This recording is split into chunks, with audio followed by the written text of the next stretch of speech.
Imagine discovering a plot hole so massive, it collapses Corrective Measures' entire universe. Let's dissect the scene that broke the internet. Imagine a prison where all the inmates are superpowered villains. Some can control electricity, others can disappear and reappear in a different location, and some can manipulate people's minds. What would happen if all of them were locked up under one roof? That's what we're about to find out in today's story. The film begins in an underground parking area, where a group of superpowered villains is punishing one of their own for failing a mission. They had sent him to eliminate a goon who was their target, but instead, he killed the goon's daughter. Now, that same goon storms in with a gun, unleashing a hail of bullets. Many villains are killed, but two of them have bulletproof powers, allowing them to survive the attack. They retaliate, using their strength to fight back, but the goon is relentless. He breaks one villain's arm and crushes the other's face, killing them both. Finally, he kills the man responsible for his daughter's death. But before he can escape, the police arrive and arrest him, but we then learn that some time ago, a catastrophic event called the Pulse devastated the world. Nuclear wars caused widespread destruction, leading to severe radiation that altered the survivors' bodies, granting them superpowers. However, instead of using these powers for good, many survivors became villains, misusing their abilities to seize the remaining resources, plunging the world into chaos. To contain these superpowered criminals, the government created a super prison. And the goon, having killed over 50 prisoners, is now sentenced to spend the rest of his life there. The super prison is overseen by a corrupt guard boss, rumored to be taking bribes from prisoners in exchange for helping them escape. However, during an interview, he denies the allegations, insisting that no one can escape as long as he's in charge.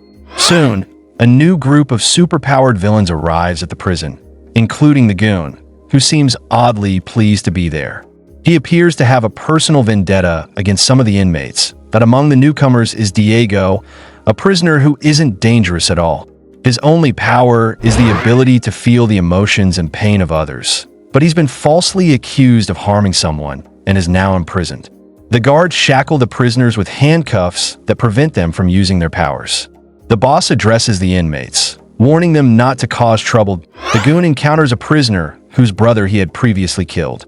A fight breaks out, and despite the goon's brutal punches, the guards manage to subdue him with electric shocks from the handcuffs. Afterward, a female guard ruthlessly beats him before sending him off for treatment. Diego later meets a fellow prisoner who can control electricity. The inmate, who has been in prison for over 10 years, warns Diego to stay away from Loeb, a notorious prisoner who can control people's minds. Loeb can make people harm themselves just by manipulating their thoughts. The boss calls Loeb into a dark room, demanding that he transfer stolen bank money into the boss's account. He threatens to kill Loeb if he refuses to comply. Meanwhile, in the prison hospital, a headless prisoner is regenerating his head, a strange ability that baffles the doctors. Diego is assigned to clean the room, and during a casual conversation with a doctor, he learns more about the prison's dark secrets, continues to navigate the prison. He tries to stay out of trouble, but trouble finds him when the goon tries to strangle a doctor.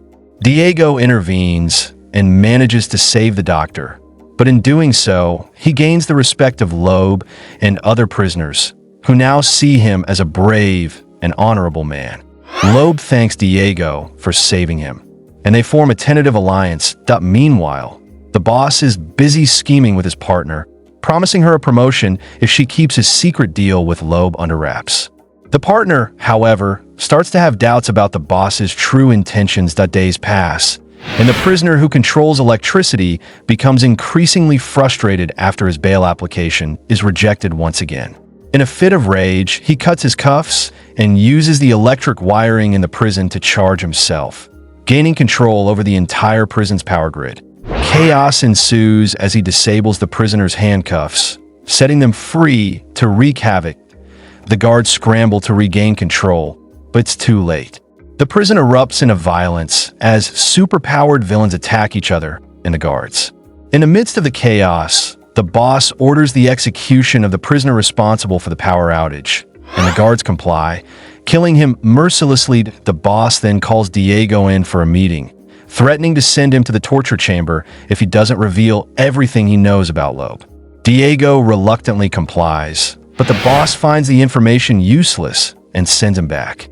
Meanwhile, Loeb is secretly planning his escape.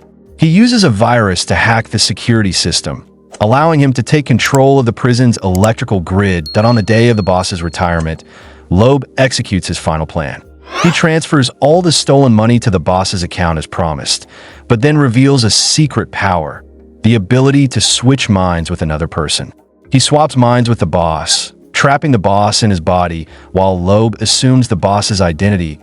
With his new identity, Loeb orders the guards to lock the boss, who is now actually Loeb's body, in the torture chamber. The guards comply, unaware of the mind swap.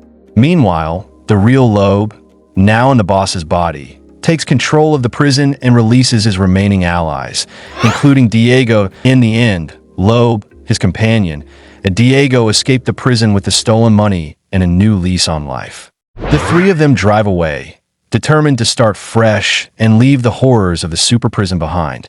And with that, the film concludes. Agree?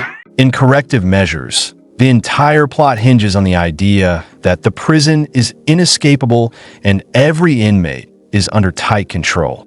But there's one scene where Julius, the Loeb, manipulates electronics without anyone noticing, despite the constant surveillance and strict tech restrictions. If he could do that undetected, what's stopping other inmates, or even himself, from escaping or taking over sooner? This massive oversight breaks the story's internal logic, making the prison's secure reputation completely unbelievable. No wonder fans are calling it the plot hole that collapsed the entire universe. Disagree? Let's start a comment civil war. And if you're obsessed with hidden movie secrets, smash that bell. Our next video might ruin your childhood.